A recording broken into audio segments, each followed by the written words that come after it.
Ladies and gentlemen, welcome back to Sports Talk here on the channel. Well, today we are back with actually a double upload, if you will, on my channel. First one in a while. Well, but that's what happens when a lot of stuff goes on today. Now, obviously today you had Game 2 of the NBA Finals, guys, and wasn't it a blowout again? But there is good news for the Cavs. They did crack 100. There's good news right there. However,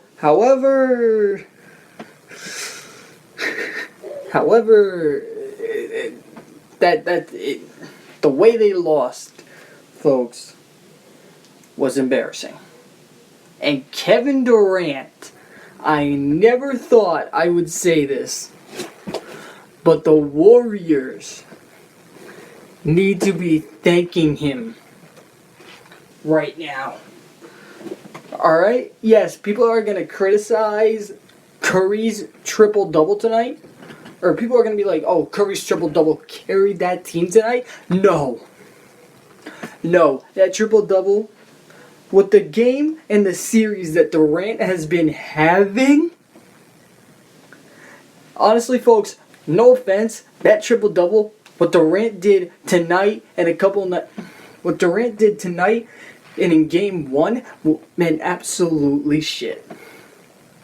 Or no, what Curry did meant absolutely shit compared to what Durant did.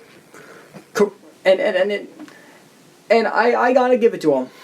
I gotta give the devil his due. I really do.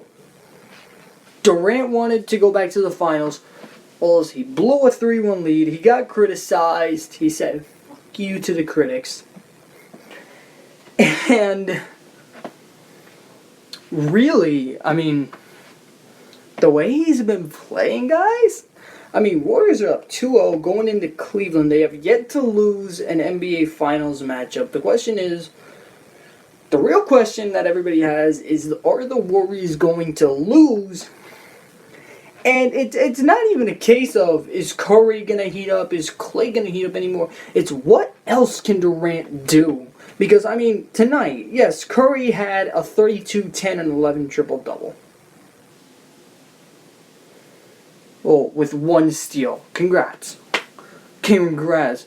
But listen to Durant's stats. And this, honestly, in my opinion, is why, if the Warriors do win, why I believe that Durant is actually going to be the Finals MVP if he wins. And if Curry gets it, it's absolute bullshit, folks. In 41 minutes played, Durant got 33 points, 13 rebounds, 6 assists, 3 for 3 from the field, from the free throw line, 4 for 8 from 3, 13 for 22 and 3 in field goal percentage, and that's not where it stops, folks. 3 steals, 5 blocks, 3 turnovers, 4 fouls. That in amongst itself, folks, is impressive right there. A lot of people are going to say this, and you'll hear this from every one of your coaches, whether you're little, whether you're big, whether you play. And this isn't really something for track, but this is something that you're going to hear whether you play baseball, whether you play track, whether you play football, whether you play basketball. Defense will win you championships, and that was the case tonight with Durant.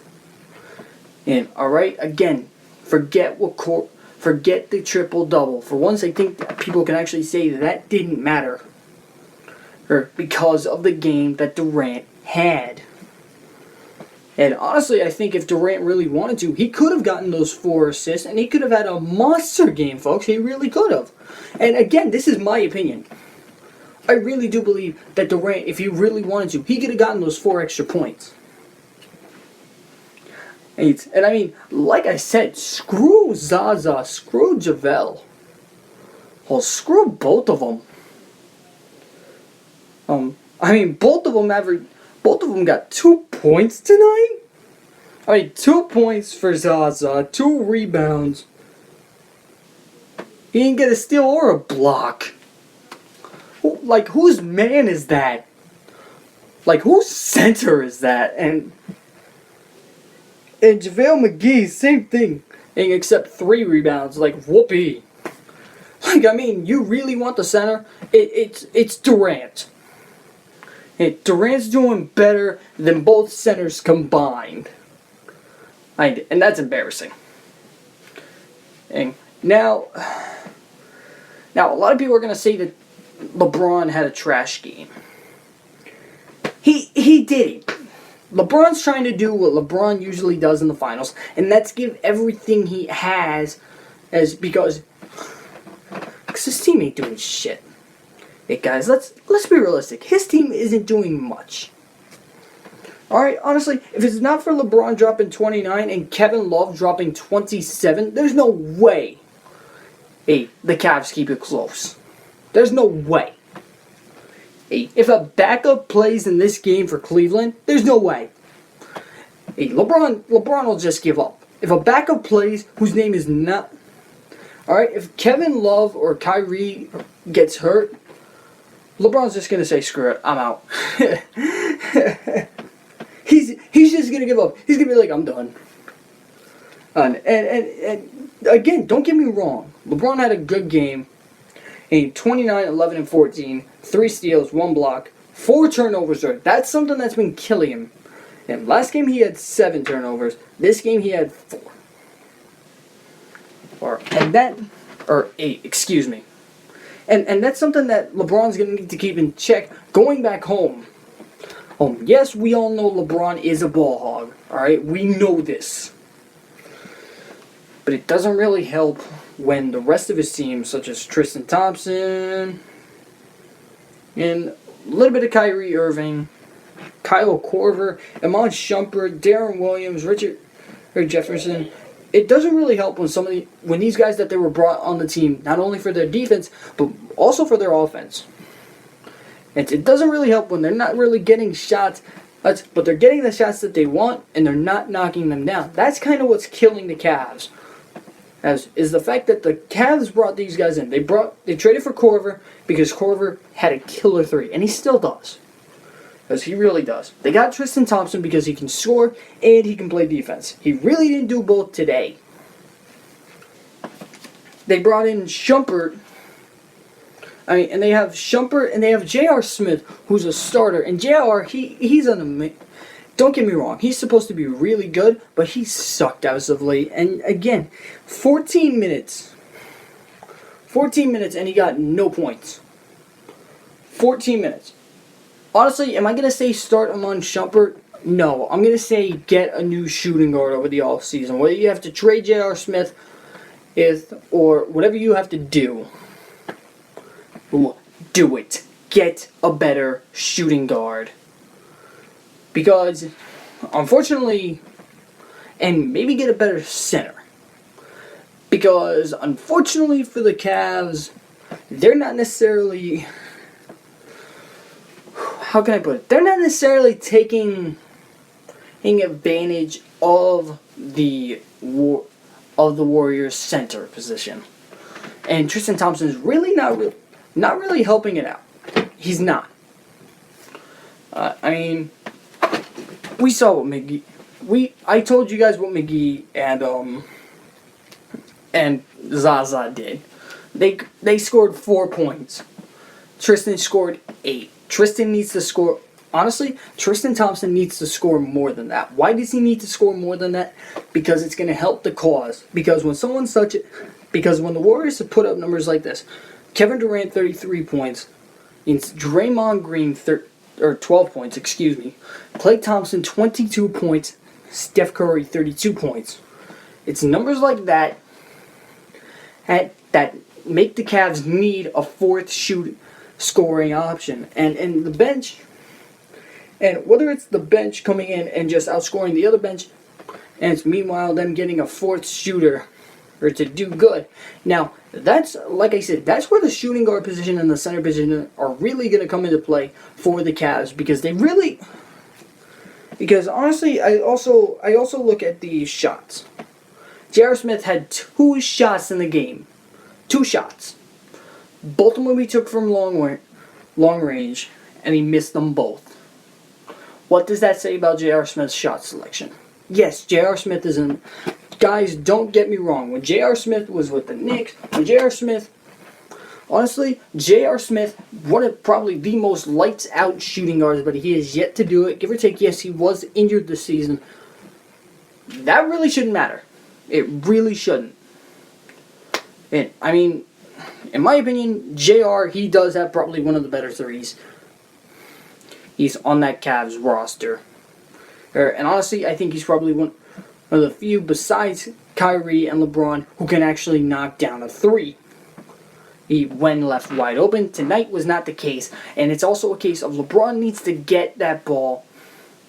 Get the ball to J.R. Smith. Whether it's running some pick and rolls with J.R. And I know that's kind of stupid, but it's what needs to happen. Or else they need to do pick and rolls with Tristan Thompson, who needs to start lighting it up from the center position. And like I said, yes, it's not really big, but it's big when someone turns around on that team and actually has a lights-out game. And for situations like this where someone such as Klay Thompson, like I said in the last video, didn't really have a great game, so he was due, and he dropped 22 on them. They need someone to match this team. That's what they need to do throughout this series. They need to match them game for game. There's a reason why the Warriors blew a 3-1 lead last year against them, and it's because everybody took their shots. Everybody was smart about what they did. Now, about Kyle Korver, about Iman Shumpert, about Darren Williams. Yes, they need to start hitting their shots. Yes, if it's one thing that the Heat Cavs need to do, it's actually turn around and put people on the floor, and they need to start trusting more within the offense. Because if they don't start trusting more between LeBron, and if it's only going to be Kevin Love, LeBron James, and Kyrie taking shots, personally, I would not want to be on that Cavs team. Even due to the fact that, guys, let's be realistic.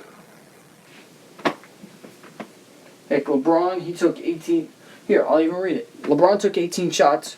Love, he took 23 shots. Kyrie took 23 shots. Who do you think missed most of their shots? Kyrie. He went 8 for 23 with 3 turnovers, by the way. Hey, I think Kyrie, if he's having a cold night and he knows it, try and get it to JR. Try and find people who are open. And, alright, be a pass-first point guard. Don't worry about your stats. Don't worry about going for the finals MVP.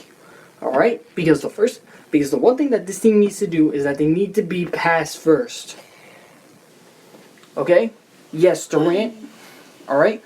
Because Durant has been locked down on LeBron. Alright? This is a matchup that everybody knew was going to be amazing to see. LeBron versus KD.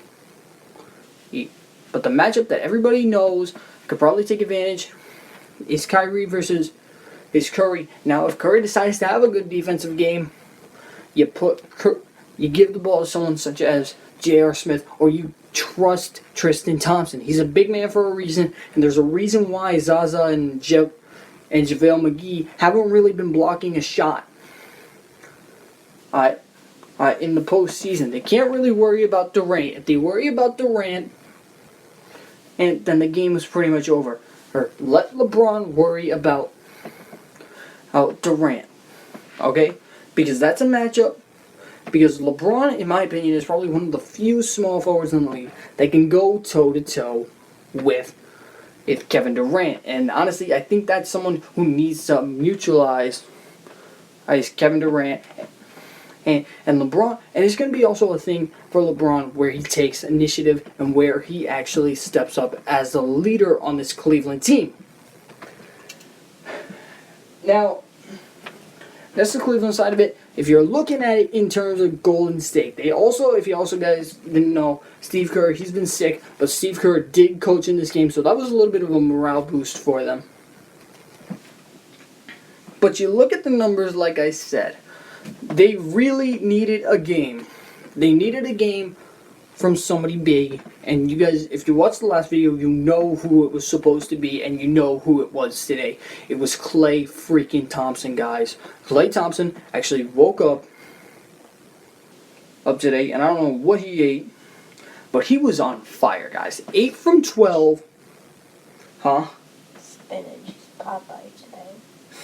Yeah, probably. But he was 8 for 12 from field goal range, 2 for 3 from free throws, and absolutely lit it up from beyond the arc.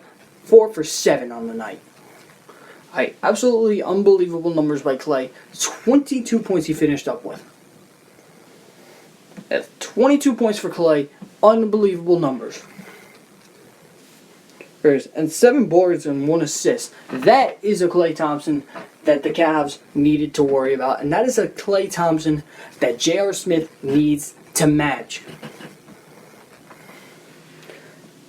Because Kevin Love, Kevin Love's going to outscore Draymond. We know this.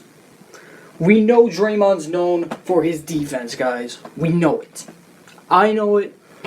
Everybody knows Draymond's known for his defense, and I know I sound like a broken record, but it's to get the point across. I'm not ranting. I'm not. Beating yourself. It's annoying. Alright. But back to what I was saying. If Love can outscore Draymond, that's amazing. Alright? But what they need, if that's going to be the case, if Love can outscore Draymond, then get J.R. Smith to go pace for pace with Mr. Klay Thompson, because then that makes the game closer, and that also kind of tips the scale in their favor. Now, yes, you can't really have 4 20-point scorers, but they have done it before. And another thing you're going to need to do is you're going to need to wake up that bench. It's because, like I said before, at least everybody who got minutes, besides Matt Barnes and Patrick McCaw, each of them, everybody on that team scored at least 2 points, again, like I said, except for Patrick McCaw and Matt Barnes. As for the Cavs, once again, big players had low-scoring games, and big players had 0-point games. J.R. Smith, Darren Williams, and James Jones, I believe. Yep, and James Jones, all of them. And 0 points each. And give or take, James Jones only had 4 minutes, and didn't take a shot, but still. Oh, that's going to be lethal within these matchups, is the fact that the bench is going to need to score. And honestly, that's probably going to be the matchup that needs to happen, is the bench scoring. So, like I said, guys, the real question is, are the Cavs going to win at home? Honestly, unless things change with J.R. Smith or Tristan Thompson, preferably both, I really don't see it. Because Durant, he's being an absolute monster. Is Curry really the talk of this? Honestly, no, he's not. The real talk, guys,